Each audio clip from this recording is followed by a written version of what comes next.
Olá pessoal, tudo bem? Sejam muito bem-vindos a mais uma aula. Agora eu estarei mostrando a funcionalidade do comando Move Offset. Para eu te mostrar como que esse comando funciona, nós vamos inserir alguns desenhos aqui na tela. O primeiro desenho que nós vamos inserir, você vai vir aqui nesse site Civil Área 2 e vamos inserir toda essa zona de Civil Área 2.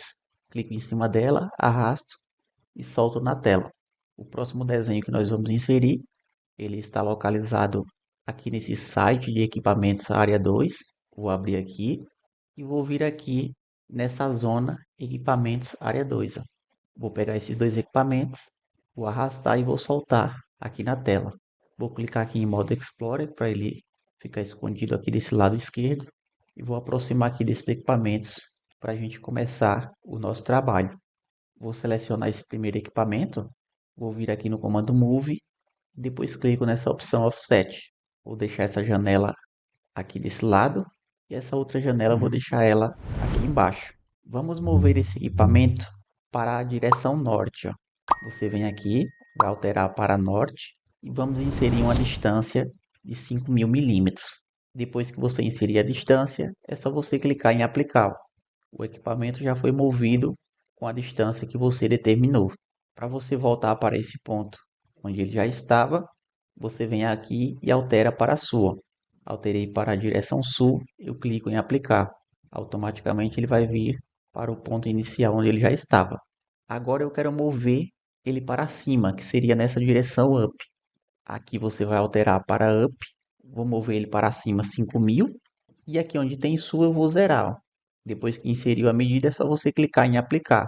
Para voltar na mesma posição, você vai alterar aqui para down e vai aplicar. Ó. Agora vamos mover esse equipamento para a direção oeste. Você vem aqui em cima, altera para este. Aqui você vai zerar e vamos inserir a medida de 5.000 aqui em cima. Inserir a medida, eu vou aplicar. Ele já vai ser movido para essa distância de 5.000 milímetros. Se eu quiser voltar à posição original, é só alterar aqui para oeste e aplicar novamente.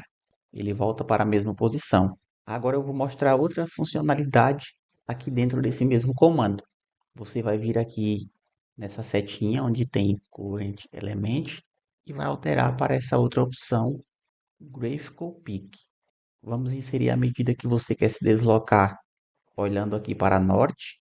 Eu vou vir aqui, vou alterar para norte e vou inserir a dimensão de 5.000. Feito isso, você clica em aplicar. O que você tem que fazer agora é selecionar os elementos que você quer mover. Eu vou clicar aqui esse equipamento, vou selecionar ele completamente, selecionar os bocais, vou clicar aqui em cima, selecionar esse outro bocal. Aproveitando, já vou selecionar esse outro aqui do lado também. Vou selecionar os bocais, ó. Clico aqui em cima, seleciono esse outro bocal e verifico se não tem nenhum outro bocal aqui atrás, ó. Falta selecionar esse e esse daqui, ó. Depois que você fez a seleção, você vai apertar na tecla ESC. Apertei na tecla ESC, ele já vai mover para essa distância que você inseriu de 5.000 milímetros. Observação que com esse comando você consegue mover vários objetos ao mesmo tempo. Para a utilização do comando copy offset, eram somente essas configurações que eu queria mostrar para vocês. Vou ficando por aqui. Um forte abraço e a gente se encontra na próxima aula.